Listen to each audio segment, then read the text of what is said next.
United States of America and to the republic for which it stands, one nation, under God, indivisible, with liberty and justice for all. Welcome, and let the roll reflect. We do have a full quorum tonight. Council members, are there any corrections to the November 3rd workshop or meeting? Okay. Approval of, comments from the audience. At this time, the council will hear comments from the audience. If you'd like to speak to the council, please step to the podium, state your name and address, and share with us your comments. Good evening. I am Clinton Toohill from 2370 Rushmore Road. Back on November 6th, I submitted a petition to pause all increases on fees and taxes to the city of Hastings. I'm wondering if the city has time to review that and what your thoughts are. At this time, we'll just hear your comments. Okay. Well, with everything going up in prices currently, especially property taxes and just everything in general increasing, I think just people need a break, at least for like 2 years, just to catch up, just because the fees are increasing, the taxes are increasing, new levies are being put in place. That doesn't mean people's incomes are also increasing. So I just think we need a pause just to give people a chance to catch up. I've heard some people say with the increases that they don't feel like they can afford to live here, and certain people might feel like they need to move out. And I think that's kind of sad because Hastings is a great community. And personally, I just like to see people get a chance to catch up, and that is why I submitted the petition. So, thank you. Thank you. Anyone else wish to speak to council at this time? Anyone on Zoom? No one on Zoom. Okay. Council, any items to be considered? Okay, consent agenda. Council, I would accept a motion to approve the consent agenda. Councilmember Pemble, Councilmember House. Any discussion, council? All those in favor of the motion, please state by saying aye. Aye. Opposed to that motion, state by saying nay. And that motion prevails. Tonight, under awarding of contracts, we have a vacation of public easement for the Central Water Treatment Plant, 1292 North Frontage Road. And for this item, we have an introduction by our Community Development Director, John Hinsman. John, welcome. Thank you, Mayor, City Council members. Tonight, we do have a public hearing to look at a vacation of easements on a property located at 1292 North Frontage Road. We formerly remember that as the home of Carboni's Pizza and Stacy's Stars. The building has been removed there and is under construction as part of the Central Water Treatment Plant. So on the drawing here are the three easements in question. They are public easements for roadway and utilities, one towards the northeast corner and a couple down towards North Frontage Road. The reason for these was previously the property was unplatted, so easements were not dedicated on the property, so easements were done on a case-by-case basis. With the property being replatted and easements being established with the new building, these easements are duplicative, they're no longer necessary. So what we're asking tonight is for you to hold the public hearing and then to take action on the resolution which would vacate the easements. And I can stand for any questions. Great, thank you, John. Council, I'll first open the public hearing and then we'll have discussion after that. At this time, I'll open the public hearing. Anyone wish to speak to the easement at this time? Anyone wish to speak to the easement at this time? Okay, I'll close the public hearing.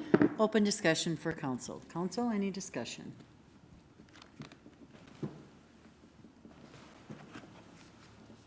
Okay, if not, I would accept a motion to approve the resolution vacating the certain easement recorded in document number 498261, utility easement document number 355033, public roadway and utility easement, and as document number 542694, utility easement. Councilmember Liefeld, take a motion. A second by Councilmember Pemble. Any discussion, council? Okay, all those in favor of the motion state by saying aye. Aye. Opposed to that motion state by saying nay. There you go, John. Thank you. Thank you. So, with that, we have reports from city staff under community development. We have a second reading to adopt the ordinance city code amendment, church uses in ag district. And John, you may continue. Thank you, Mayor, City Council members. We're looking at second reading and adoption of an ordinance amendment tonight. This would allow churches within the agricultural district. On the map here shown are, in light green, are all the agricultural zone districts within the city. You can see the encompasses a wide variety of areas, areas such as areas in 54 in Glendale, some other park and ravine areas towards the south end of town and up towards Lake Rebecca and north of County Road 47. Some of these areas that are zoned ag are going to be developed as other things in the future. We'll have sewer and water services coming in there, and they could redevelop as houses or buildings. There are some portions of the ag district, based on our comprehensive plan, that are not intended to be redeveloped or developed with urban services on it. They're going to be long-term ag. That is what's shown here in the red. Essentially, that area again on Glendale Road and County Road 54, along with an area here by 4th Street and eastern Hastings. These would be the areas in which a special use permit for churches within the ag district would be allowed. And so we have that language within the ordinance amendment before you tonight. Planning Commission did look at this at their October 27th meeting, did recommend approval of it as presented tonight. We also had the Planning Committee of Council meet on October 13th, review the not necessarily the change, but the concept of the change, and if the Planning Commission should review it. And with that direction, Planning Commission reviewed, has the amendment forward for you tonight. So this, I can stand for any questions that you may have pertaining to this. Thank you, John. Thanks. Any questions, Councilmember Lightfoot? Thanks, John. John, just to make sure I understood you correctly then, so this particular circled area the north side, correct? Both of these. Both? Yeah, both Those of are- these areas here. Those are areas that will not get city services into them? Is that what I'm understanding you to say? Correct. So if, in this particular situation, what would they be looking, I mean, somebody put something there, septic, I mean, is that how that works? Yep, septic and well systems. Septic and well, Yep, okay. everything here would be septic and well. So there's not a future plan where this could get services and be developed? Not within our comprehensive plan. Looking out 20 years, with the last comprehensive plan, no, and looking out to some of our ultimate sewer plans, I mean, it's beyond 20 and maybe not at all. Thank you, John. Thank you, Councilmember Lightfoot. Any other questions, Council? Councilmember Verichoff? Thank you, Your Honor. John, I know that this did go through Planning Committee, like you had said, and there didn't seem like there was any pushback or anything like that. I'm just curious, I just want to see, have we heard from any neighbors, any concerns from citizens, anything like that? Yeah, I have not heard anything from the public on this one. Since it's a general ordinance amendment, we didn't do a mailed notice to a specific Sure. entity on that one, but no, I have not heard. I guess I anything. shouldn't have said neighbors either, because Sure, sure. probably corn and cows, but yes, I just wanted to see if there was any So, pushback. Okay. as we look at this in the future, if an entity did want to come forward and have a church within the district here, there would be a special use permit, which would mean a public hearing, notification of people within 350 feet, planning commission review, and council approval of that. Okay, that's helpful, thank you. Thank you, you, Your Honor. Councilmember Verichoff. No other discussion, I would accept a motion. Councilmember Pemble? Second. Okay. House and House second, thank you. New discussion, Council? All those in favor of the motion state by saying aye. Aye. Opposed to that motion, state by saying nay. And that motion prevails. Thank you, you. John. Tonight, under administration, we have a resolution to remove unpaid delinquent administrative penalties and diseased tree removals from outstanding assessment rolls. And for this item, we have an introduction by our city administrator, Dan Waticha. Dan? Thank you. This one probably looks familiar since it was on our agenda 2 weeks ago, but we held off action on it. We had, back in 2024, primarily emerald ash borer, but trees that were diseased, required to be removed. Some of those at city expense, that then the bill is passed on to the property owners with indications that if the bill's not paid, we would certify it as an assessment and add essentially to their property tax bill. But we missed some deadlines in '24, so we didn't have the required notice ahead of the deadline to have that certified to the county. So they carried forward to this year. 2 weeks ago, you picked up that list for '24 and got us caught up with '25 also. But because of that delay, there were 4 properties that sold in the meantime, and council advised we could not, because they had not had the original notice, we could not certify the assessment to those. So had on the agenda 2 weeks ago a similar resolution saying, take these 4 off the assessment roll. But that resolution was a bit broadly written, so it actually said, write them off entirely, which was probably more than what the intent was. So what you have before you tonight is just taking them off the assessment roll. For these 4 properties, we would still pursue other means to seek their payment, sending them a bill, potentially sending it to collections, but not just writing it off and having the property taxpayers carry that expense. That's the short version of it, but I can certainly take any further questions. Thank you. Sure. Thank you, Dan. Council, any questions? Councilmember Verichov? Thank you, Your Honor. Thank you, Dan. I know that when we're talking about this, it is a incredibly small amount as it relates to a city budget. We're talking about less than $1,200, but $1,200 is $1,200, and so I appreciate the city pulling this from the last agenda, not having us vote on it, and then saying that within reason, that we will try and see if we can recover those fees. So thank you for hearing some concerns and acting upon them. Councilmember Liefeld? And just for verification, then, Dan, we're dealing with 4 properties, as Councilmember Verichov said, less than $1,200. Are these 4 properties that the owner's no longer there and somebody new now lives in these properties? And so when you're talking assessments, we're not looking at assessing the current homeowner for something that they're. That's exactly what it is, Okay. because the prior homeowner has moved and there's a new owner who did not receive that original notice, and because of the delay, allowed the sale to slip through in advance of us.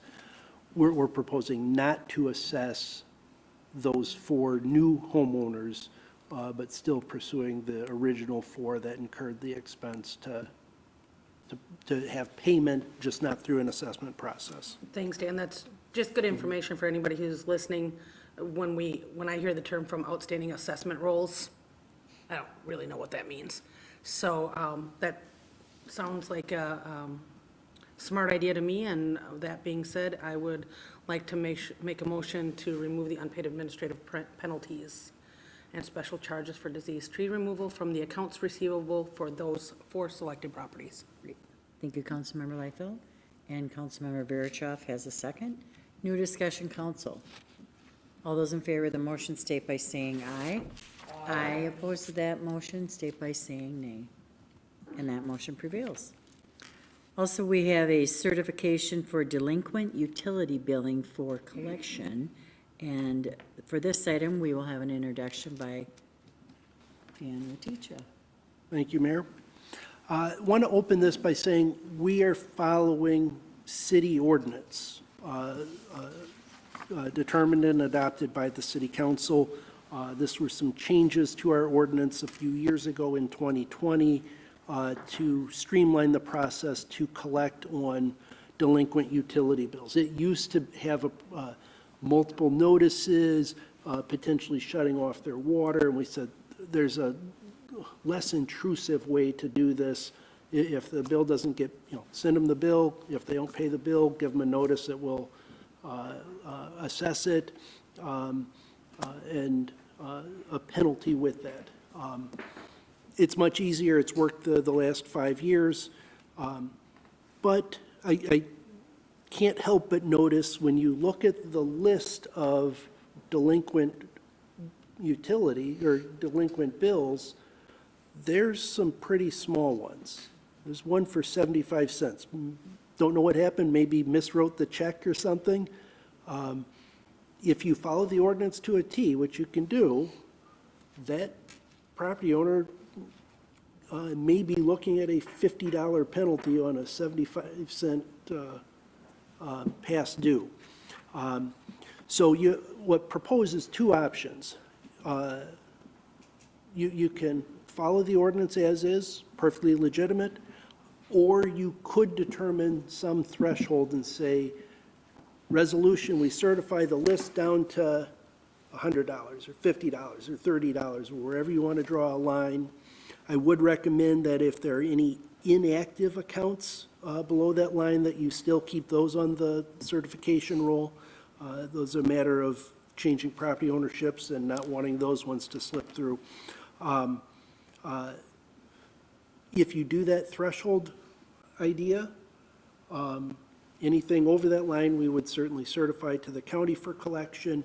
Anything below the line would stay in the utility billing system, so their next quarterly bill would say, you still owe 75 cents plus a 10% late fee, or you still owe $9.65, whatever their amount below that threshold is. So it's not writing them off, it's just keeping them in the standard billing system rather than assessing it, and rather than putting what may be an onerous penalty on those amounts.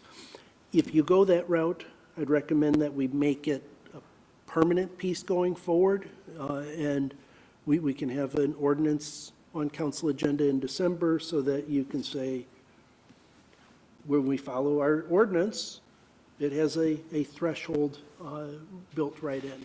But that's for your discussion this evening. If any questions, I can certainly take those as well.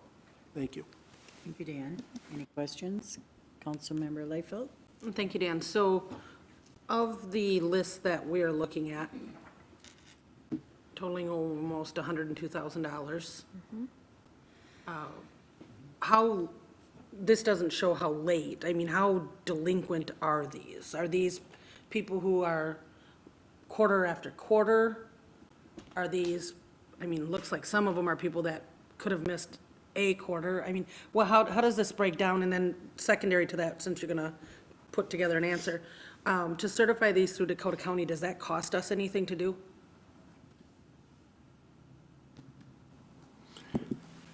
You asked me two questions I cannot answer accurately. They're past due, unless there's some oddball in there, they're past due within the past year. Okay. So they might just be one quarter, there might be 2 or 3 quarters, but they're past due within the past year. Some of them that are a bit larger, I think the largest is around $4,000. That might be a small business. So these are just utility customers. So don't just assume it's the same as somebody's household. But I other than saying they're within the last year, I can't say exactly how past due they are. In September, these were all given a notice saying, hey, we're coming up in the end of the year. If you don't pay this in the next month, or even an option to come and appeal to the city council. Nobody replied on following up on the desire to appeal. These ones would be subject to assessment and the penalty. So Clarifying question then, Dan. So is this something that as a city we do every year, end of the year? We look at all the delinquents, we send that on to Dakota County to get assessed onto their tax statements? yep, Okay. so it's annual. Looking at that and looking at clerical mistakes of writing checks, for anyone who's ever written their house payment to county market, it happens. I've done it. So looking at some of these, I mean, I would not be adverse to saying something under $20 to me feels like it's a mistake. Somebody's not trying to get out of paying a water bill. you know, when I look at these, there's like 1, 2, 3, 4, 5, 6 of them that are under $20. I mean, that to me feels clerical and gives us a little bit of a, hey, you probably moved your decimal or something. I don't know what that looks like, if this is something that would need to be a motion to move forward. But to hear what the rest of council thinks, I mean, I just came up with the $20 as a, so to, Thank you, Councilmember Liefeld. Councilmember Verichov. Thank you, Your Honor. Thank you, Councilmember Liefeld. I appreciate the city, Dan, giving thought to this and making sure that we aren't inadvertently capturing clerical errors, to use Councilmember Liefeld's terminology there in this. I mean, we're all here for the same reason. We want to serve our community, we want to serve people, and we certainly don't want to make a hardship for something that was a mistake. That being said, the amount that I see that is listed in the memo to council was, for example, $30. Councilmember Liefeld's talking about $20. I do want to be mindful of the fact that $20 over quite a few different households can add up.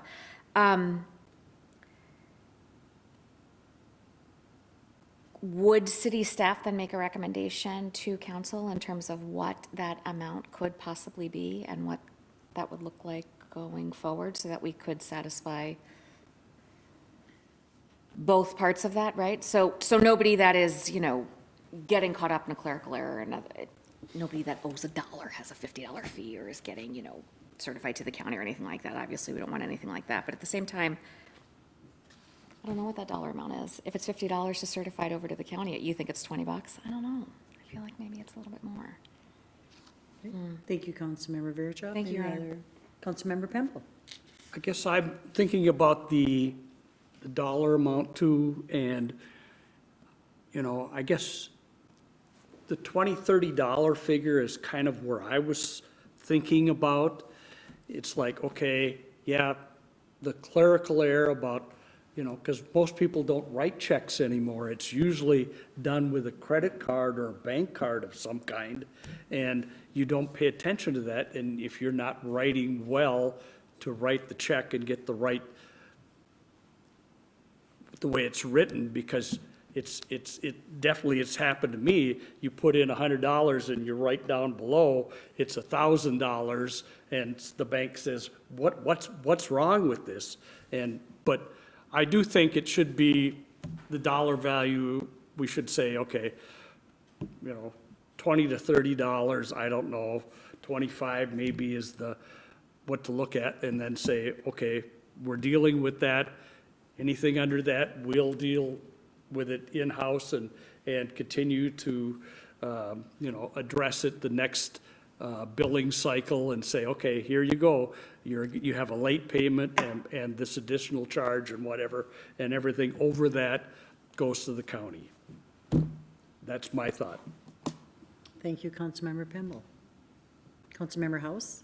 I don't mean to throw in a ringer here, but I'm going to. And one of the concerns and questions I have on this is, if you're going to get a $50 penalty fee, I do feel like your bill should be at least $50. Thank you.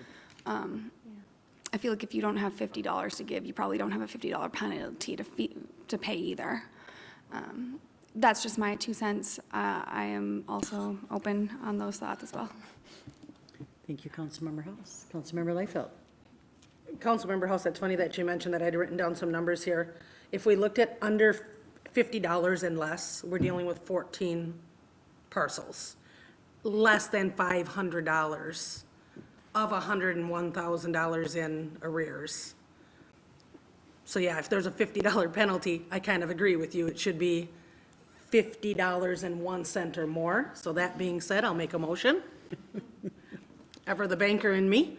I will make a motion to, I don't even know how to $50. Make a motion that, to request us to authorize the finance department to certify delinquent utilities to Dakota County that are of $50.01 or higher. And I will second. Thank you, Councilmember Liefeld, and we have a second with Councilmember Pemble. Any other discussion? Councilmember Verichov. I'm completely in support of this, just for a clarifying point. I was wondering, does Dan know, is this a significant increase that we've seen this time around versus in past years? Is this a much bigger list? And also, could you just remind us, because when somebody has a $4,000 water bill, that's one thing, but if somebody's off by like $100 or $200, what is the system that we currently have in place in terms of people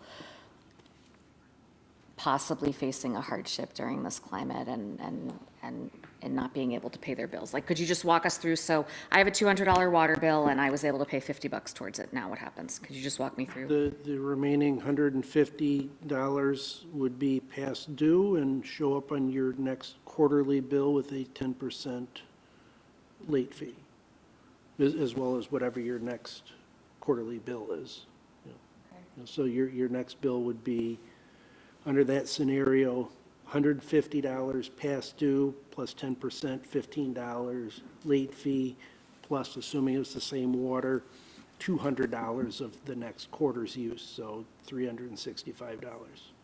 Mayor, may I answer You may. another question? I'm sorry, guys, I'm really not trying to get us super into the weeds here, but I'm just thinking that with the petition conversation that we had at the beginning of our meeting, as we know that costs are going up for all of these things, do we have anything in place, or is there, what do we do if somebody simply can't afford that? I'm not saying if they can't afford their actual water bill, but if the fees become so burdensome that it becomes a hardship that is then being compounded, is that something that we've dealt with as a council before? Is it a question that city staff would be willing to talk about at a future?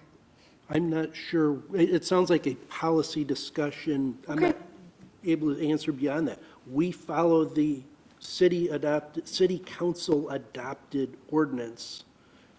Charge them a 10% late fee. If it's another quarter, they're going to wind up with an additional late fee. If at the end of the year, there's a delinquent amount, whether it's 75 cents or $4,000 or something in between, it would be assessed to the property with a $50 penalty.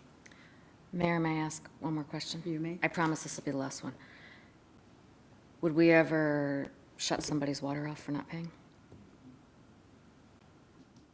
Although that's conceivable, trying to get away from the hardship of somebody not having water, as well as the burden on staff to be chasing it down physically, we rewrote or city council rewrote that ordinance back in 2020 to say, we're not looking to shutting off water. We're trying to handle it administratively and charge a fee. And here's a mechanism that has some pretty robust ability to collect if somebody's not making that payment for whatever reason. I appreciate that. That'll let me sleep at night. Thank you. Thank you, Councilmember Verichov. Councilmember Liefeld. Thank you. There is a motion and a second, but I do have a clarifying question as well. On this list, there are 14 inactive balance due accounts. Of those 14, 3 of those fall under our $50 and 1 penny. Can you tell us the rest? By the way, the rest of them are, of those 14, they include less than $2,200, again, of a $101,000 debt. So can you tell us what those inactive balance due accounts are? I would recommend that if you draw a line at $50, you do not include any of the inactive ones that are below it, the ones that may be at $21.32 or 3704 or 3704, that those ones, I would recommend you still have certified, because those ones may be tougher to keep in the utility billing system if they're going inactive because of some changing of property ownership. Makes sense.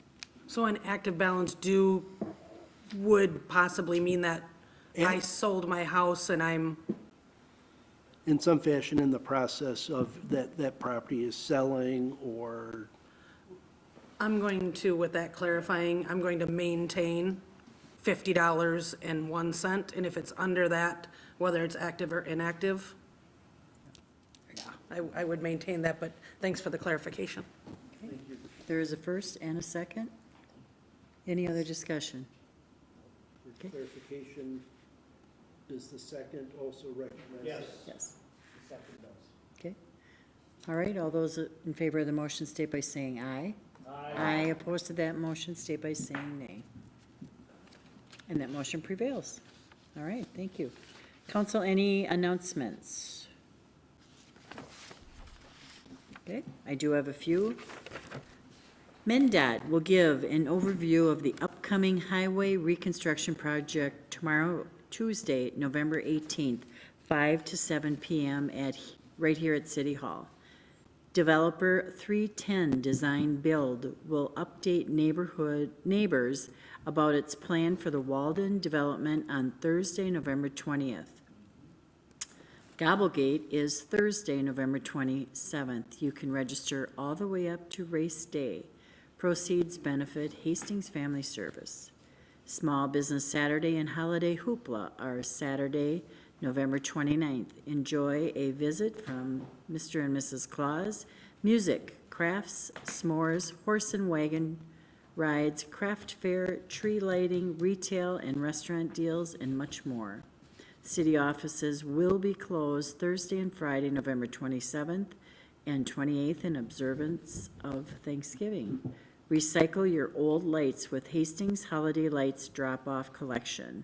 Residents can drop off their unwanted light strands at the Joint Maintenance Facility Building, 920 10th Street West, during the holiday season from November 15th to January 31st.